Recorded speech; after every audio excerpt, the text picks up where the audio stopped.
Hello and welcome to the Steamy the Scotsman's Politics Podcast. I'm Alistair Grant, the political editor of the Scotsman. Last month, Anna Sarwar quit as Scottish Labour leader to head to the House of Lords and take up a role in Andy Burnham's new government. The decision came during a period of soul-searching for the party in Scotland, following its pretty disastrous defeat in the Holyrood election in May, when it returned just 17 MSPs compared to the SNP's 58. I think I'm right in saying they got 58 MSPs. I hope that's right. Insiders are now asking big questions about the future of Scottish Labour, and indeed some are even questioning whether it has much of a future at all. At the time of recording, there's 3 MSPs who've put their hats in the ring to replace Anna Sarwar. We've got Michael Mara, Joe Fagan, Monica Lennon. But who are they? What do they stand for? And what are their chances? And what kind of party will they be left in charge of anyway? Well, to answer all that and more, I'm joined by Andrew Quinn, the Scotsman's Westminster correspondent, by Rachel Amery, the Scotsman's political correspondent, and by David Bol, the Scotsman's deputy political editor. And David, I'll start with you because we should maybe begin by briefly passing comment on the nature of Anna Sarwar's exit, because it hasn't been without controversy, I think it's fair to say. He had indicated he would stay on as leader, although in fairness, I don't think anyone believed that, including himself. But he had also said in the days running up to the Holyrood election in May that he would not go to the Lords, and yet here we are. So there's been a slight kind of backlash to this, hasn't there? Oh yeah, absolutely. Internally and externally, people are pretty annoyed at what Anna Sarwar's done. He was asked, as you mentioned, during the election campaign, he was asked repeatedly whether he would do this. I remember one time on the campaign trail actually getting annoyed that he was having to answer these questions because he thought the prospect of it was so ridiculous that he'd ruled it out already. And he's done quite an Anna Sarwar thing, really, by just jumping ship. Still, Labour not taking responsibility for that horrendous election result, the leadership just leaving, and not leaving because he thinks that he did a bad job and it was partly his responsibility. He's leaving because, as he sees it, he's going to serve the UK government. So a lot of internal pressure on Anna Sarwar. Although he's gone, he won't really care. But the party is in an absolute mess. I mean, it already was under his leadership, given the election result. And it just looks like, where do they go from here? I mean, who would want to kind of take over from him, given the party's in such a dire position? So there's a lot for whoever does become leader to think about almost immediately. And Andrew, who are the candidates who want to replace Anna Sarwar? What do we need to know about them? Yeah, so the front runner probably is Michael Mara, he's been an MSP for 5 years.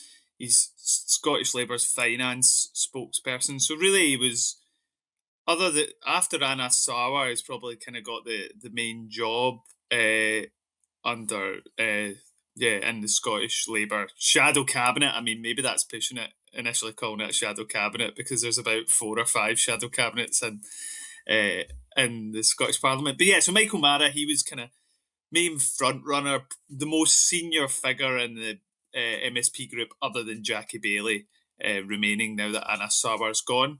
We've also got Monica Lennon, who stood against Anna Sarwar in 2021.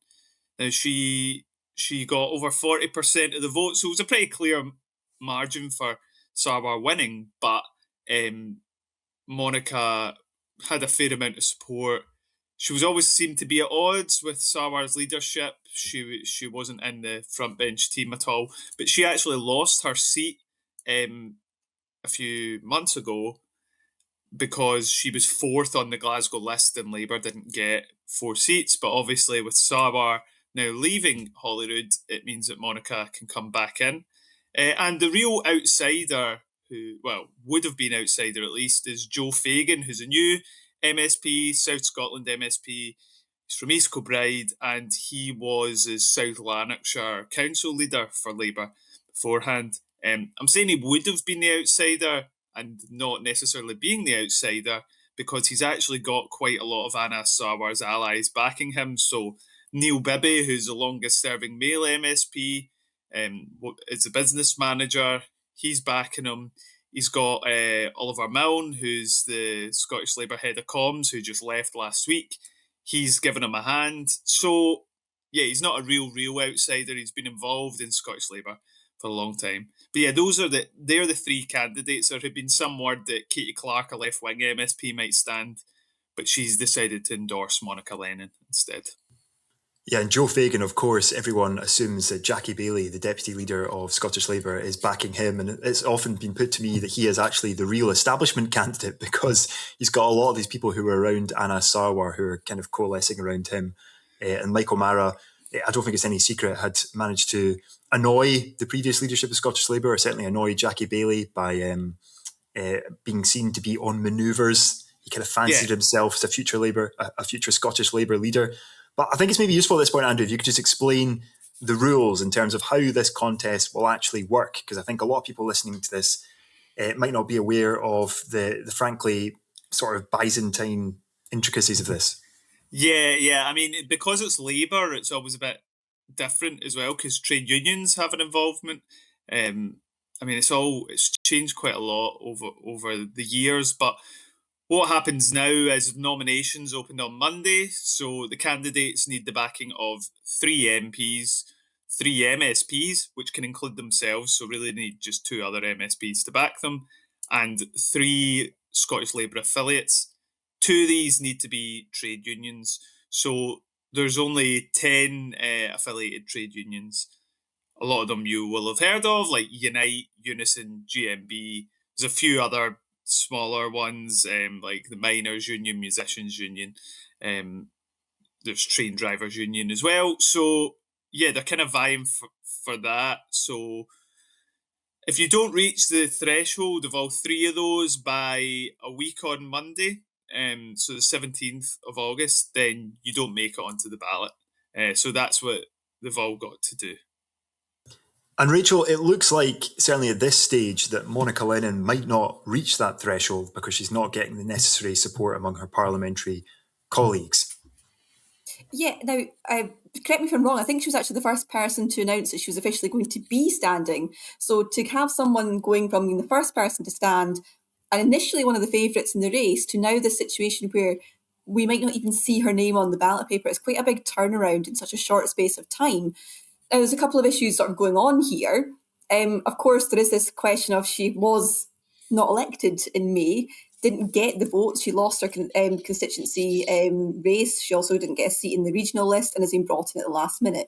Now, you could argue that Andy Burnham's done something similar and been drafted in, but it's one of these things where she didn't win a seat, so maybe that's why there's this less of a momentum around her than there is around, for example, Michael Mara. But it would also be quite good to make sure there is at least a female candidate on the ballot paper. I don't know about anybody else, but I'm not particularly keen to see Michael Mara and Joe Fagan shouting at each other for the next few weeks. It's a long contest. I think it's the 19th September, before we actually find out the winner. It's a long way away, and we've already been speaking about this for weeks. I get that it's summer. I know that there's things happening, but it's a long time. And so I think just on that basis, I just like to see there being a female candidate on the list here. Now, this is something that Monica Lennon has brought up, mentioning issues about misogyny and things like that that's already being shown in this contest. Andrew, you were mentioning this earlier, these comments that she's made about misogyny. Yeah, so Monica's kind of alleged that there's been a bit of a campaign to stop her from standing, and it seems like there's been a little bit of perhaps keep her off the ballot. Look, you don't want another Jeremy Corbyn situation where someone endorses Monica Lennon for the sake of broadening the debate because she's seen as the more left candidate, but then she actually wins, which there's probably a bit of a chance of happening because with the membership it tends to be the candidate on the left who does the best. But the thing is, Monica then went and said that the reason this was happening was because of misogyny and that there was the contest reeks of male entitlement. That didn't go down too well with quite a lot of people in the party, and obviously the main people I speak to are MPs, and a lot of the women MPs who were kind of sympathetic towards Monica and thought there should be a woman in the race actually thought that wasn't true and that misogyny was at play, and they were quite annoyed about it. And several different women MPs that I've spoken to have said it was nonsense. and it's kind of actually put them off back in Monica. So yeah, it may have backfired there a little bit. I guess the other reasons, if Monica is wrong, I guess, and it's not misogyny, there are other reasons why people would want to block her. There's a lot of personal relationships. I think the other candidates tend not to get on with her so well. I'm not entirely sure why, but that seems to be something which is spoken about quite a lot. And also just politically, she is definitely the candidate who would be on the left of the party, whereas Michael Mara and Joe Fagan politically would be on the right of the party, I think would be fair to say. It's quite interesting that you mentioned Jeremy Corbyn, because I've been talking to my friends over the past few days about this, and they were sort of suggesting that is the party so scared of being too left after Jeremy Corbyn that they're now wanting just to avoid anything that's too far on that side of politics? Is there still this hangover in the party that they're too scared to sort of go down that route too far and being too cautious, perhaps? I don't know. I thought it was quite interesting sort of chat that I was having with my friends earlier in the week, which might be quite interesting. I think you're right, though. I think there's definitely that, but that's maybe a little bit lacking the recognition that Monica has a lot more. She's known a lot better than the other candidates in the general public because she's had her own campaigns, and she maybe has something that people can connect with a bit more. You know what I mean? Kind of working class West of Scotland women that people can definitely resonate with. And I mean, I think we saw that the last time she stood. She got quite a lot of sympathy, I think, despite not being really well known, and definitely not being as well known as Anna Sarwar.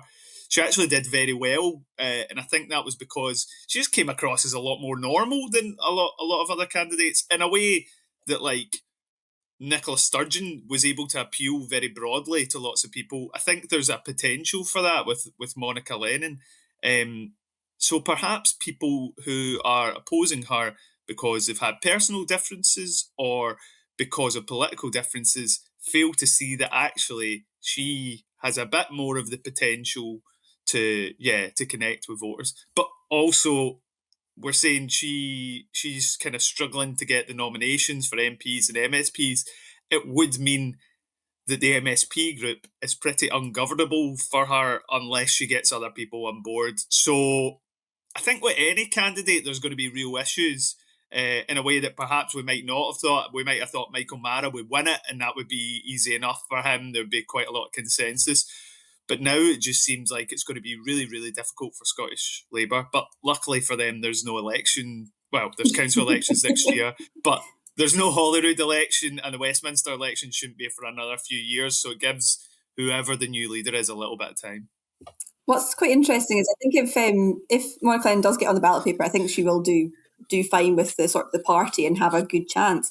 It's quite interesting that we've got Joe Fagan, who is kind of just in the door at Holyrood. I know he is well known within the party. He's obviously got lots of experience as a council and a council leader in South Lanarkshire. So not to take away from any of that at all, but it just seems strange that, you know, he's not been behind any bills yet in Holyrood. There's not been any big serious votes in Holyrood. Committees have only just begun sitting, and they're very much been in the sort of setting up who's doing what role in the committees. There's not been any real debates and any scrutiny done in these committees yet. And I just don't see how someone who by all means has this experience outside of Holyrood, I totally understand that, but doesn't have the experience of doing serious votes, of being on a committee and doing bills and working with the parliamentary group and being in front of the cameras and things like that. That one's confusing me a little bit as to why the party is wanting to go with him so much. Is it because he's perhaps a bit of a blank, a sort of a blank slate? Is that perhaps what the party's thinking there? There's no sort of national baggage that comes with him, if that makes sense.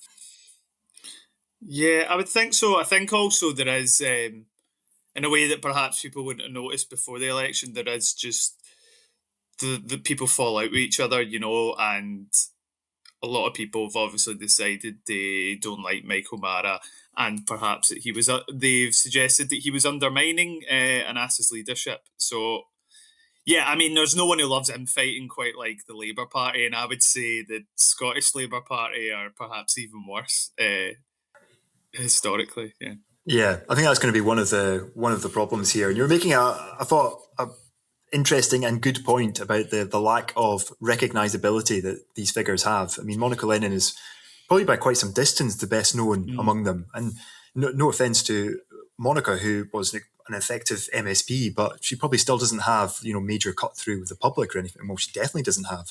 So I think that will be a real problem for Labour going forward, getting that cut through, getting that recognition, which you ultimately kind of need to have to be able to put your case forward.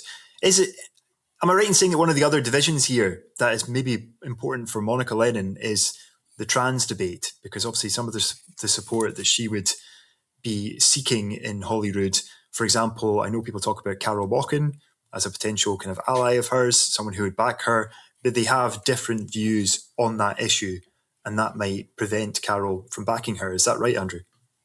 Yeah, totally. So there's kind of two left-wing Scottish Labour MSPs, Katie Clark and Carol Walken.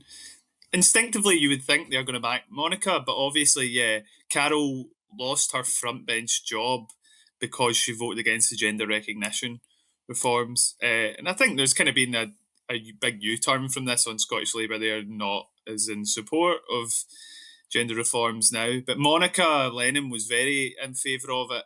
And I think that's a bit of a sticking point there. Carol's still to back her, but I believe she might be on holiday at the moment. So that could be also part of it, or at least it provides a little bit of cover so she doesn't need to endorse. But obviously Michael Mara was very much against the gender recognition reforms. So he's managed, I think, to sweep up a fair bit of the votes of people who were against it. And I think that particularly among the MPs, there's quite a lot of women who were against the gender reforms, who maybe, like I'd said, might have backed Monica in the race, but they disagree with her on this issue, and they see it as a really big issue for women's rights and having same-sex spaces. So Monica's been quite quiet, I think, on this issue during the campaign so far. I know it's not been long, but she's obviously trying to win folk over. And we had a big moment where we've got new guidance from the Equalities and Human Rights Commission, and basically that trans people should use toilets based on their biological sex. Now, lots of people who are pro-gender reform have spoken out about this and been quite strong, but it's interesting, we've not had Monica speaking about it at all. And I think that's why, because she's trying to win over Carol Walken and potentially one other MP, but it's not looking great on the MP front, and it's going to be really difficult for her to convince someone to back her. And David, one of the other potential divisions between Monica Lennon and certainly the other two candidates is on climate change and some of the debates around that, because we've had Joe Fagan and Michael Mara, who I think have both come out and expressed support for Rosebank and Jackdaw, those oil and gas fields going ahead with new drilling, whereas I think Monica Lennon in the past has expressed opposition to Rosebank. She's certainly been seen as someone who is extremely anti kind of new oil and gas developments, probably more aligned with the kind of Nicola Sturgeon idea of kind of opposition to this. So, how much? I think I'm right in saying that Monica Lennon still hasn't said anything about this, whereas Joe Fagan and Michael Mara put out press releases yesterday on it, which I think says something in and of itself. Yeah, I think that's fair. Like, she hasn't said anything recently, but historically, not that long ago, she was very anti-oil and gas. Ironically, it's the same position as the UK Labour government. She's not really the outlier here. But obviously, Scottish Labour have shifted, the leadership anyway, shifted their position to kind of try and curry some favour north of the border because they thought it would land better. But I think it's fair to say that Monica takes like the climate crisis more seriously than the other two. It's obviously not just in Labour, across the board, it's kind of taken a back seat, particularly in the Northeast oil and gas debate. She has an ecocide bill as well, which is didn't finish in the last session. I imagine she'll want to pick that up once she returns as an MSP. But that is another dividing line, I guess, where we assume that Monica Lennon will be against more oil and gas stuff, like the UK government currently is. and that will put her at odds a bit against sort of Joe Fagan and Michael Mara, who have come out and said that they would kind of back these new developments taking place. I do think it would be quite foolish of Labour to kind of not have Monica Lennon or someone with her sort of voice on the ballot. If you look at what Scottish Labour need from a new leadership, a new leader, they can't just carry on as they were. It didn't work. They can't have someone who is seen to be just carrying on what Anna Sawar failed at, which was quite a horrendous result. You can't say it was down to just the UK government. They have to take some responsibility, and to have no left-wing candidate, no female candidate on the ballot, I think would just look like Labour talking to itself again. And if they're going to have any success, they need to appeal to other people. And with just someone who's seen as a continuity candidate, they're just not going to go anywhere. They're just going to stay still or go even further back. So I do think a big, robust, proper debate, given how long it's going to go on for, would be in Labour's best interest. And Monica Lennon seems the ideal person to do that. It's whether she can get the support, as we've talked about. And we should maybe touch on what will be on the plate of whoever wins this contest, whoever becomes a new leader at Scottish Labour. What are they going to have to deal with? What are some of the challenges they'll face? There's plenty of problems in the pipeline for them. I mean, it seems like, certainly among the atmosphere in Scottish Labour at the moment, that they're primarily just relying on Andy Burnham being able to turn things around for the party and sort of benefit from the so-called Burnham bounce. But Rachel, I mean, what should be the top priorities of the new Scottish Labour leader? I think the very obvious one is getting more support. They've been in decline in the Holyrood since devolution, and they had a pretty bad election result. We've poured over that many, many times on this podcast over the past few weeks. So we're aware that it's not been a good result for them. So that's obviously the first challenge. Bring the party back in favour in time for the local elections next year, because I think if there's again more decline for the party there'll be lots of questions asked. But I think one thing is maybe, what does Scottish Labour mean? What does Scottish Labour stand for? What are their big policies? Because I think that's maybe where people are struggling to connect with the party. We know what the SNP stands for. We know what Reform stands for.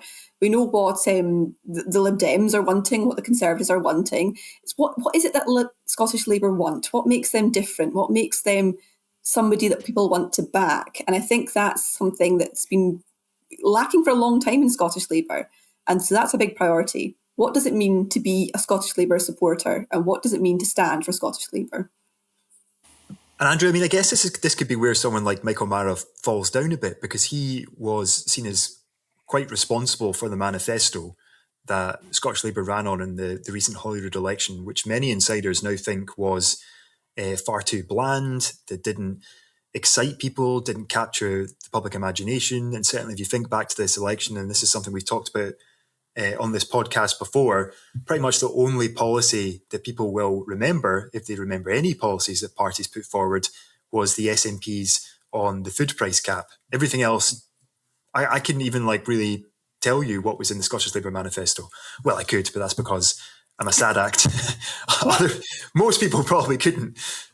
So do you think that's going to be, if Michael Mara wins, as is expected, he's going to have to explain what he is actually going to offer the party going forward that is different from what came before?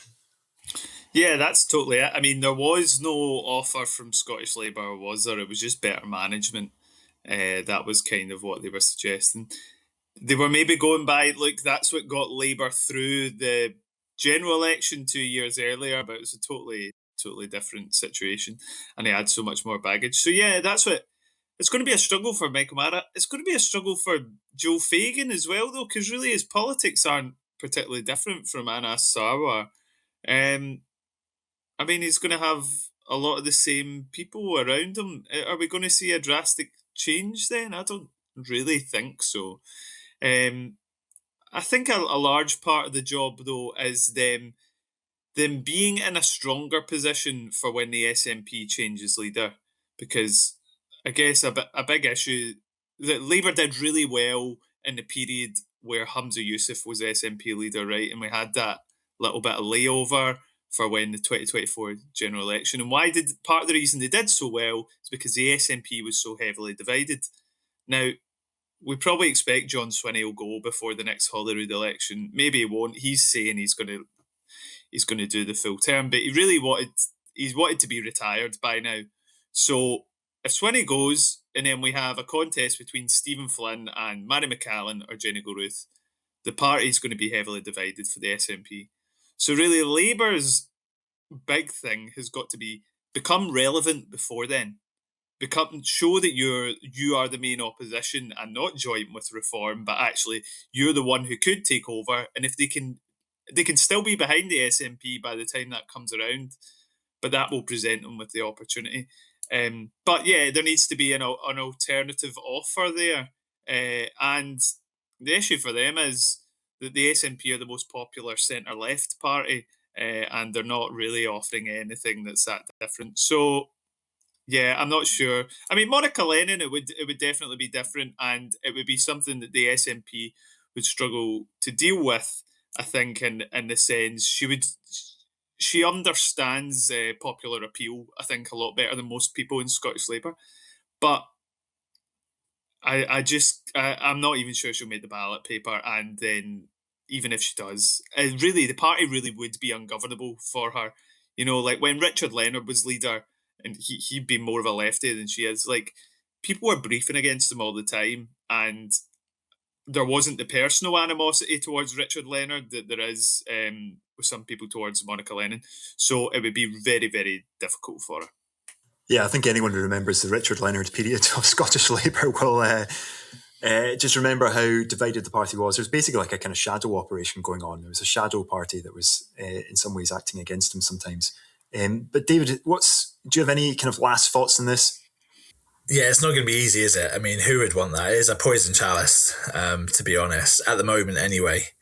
I do think, as we talked about, I think Labour needs to set out what its values are. We saw, particularly towards the end of Anna Sarwar's leadership, he was changing his mind on big key issues off the hoof, didn't have any of the detail on how it would work, just trying to please people, and it did look a bit desperate. But now we're in a situation where the public don't really know where Labour stand on the big issues, as Rachel was talking about. And I do think that is something that whoever becomes the new leader, Monica Lennon, obviously, if she gets in, she'll have her own values that people associate with her, and she'll be very confident in those.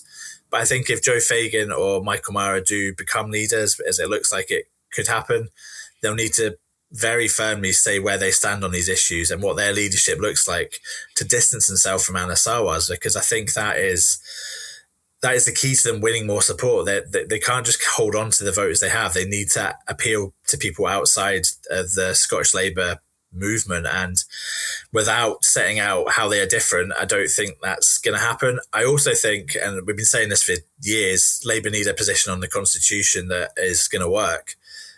Sitting on the fence has done them absolutely no favours, and it doesn't look like it's going to change under Andy Burnham. So this is a chance for Scottish Labour's new leader, whoever it is, to wipe the slate and just put in a position where they think they can win some support from unionist voters and have a legitimate and reasonable position on the Constitution, rather than just sticking their fingers in their ears. But obviously it would have happened by now if it was that easy. So that's just one of many headaches for the new Scottish Labour leader. Yeah, that's our message to Scottish Labour. You've just got to get better. Simple as that. Very simple task. That's all we've got time for this week. We'll be back at the same time, or roughly the same time, next week. We were taking a break over the Holyrood summer recess, but we're very much back. Please stay tuned to the Scotsman's website for all the latest news, comment, analysis. We'll have all the coverage from the festival. If a politician coughs or farts during the Edinburgh Festival, we will have coverage of that, and also fantastic arts coverage as well. It's not all about politics. But until next week, thank you very much for listening or watching.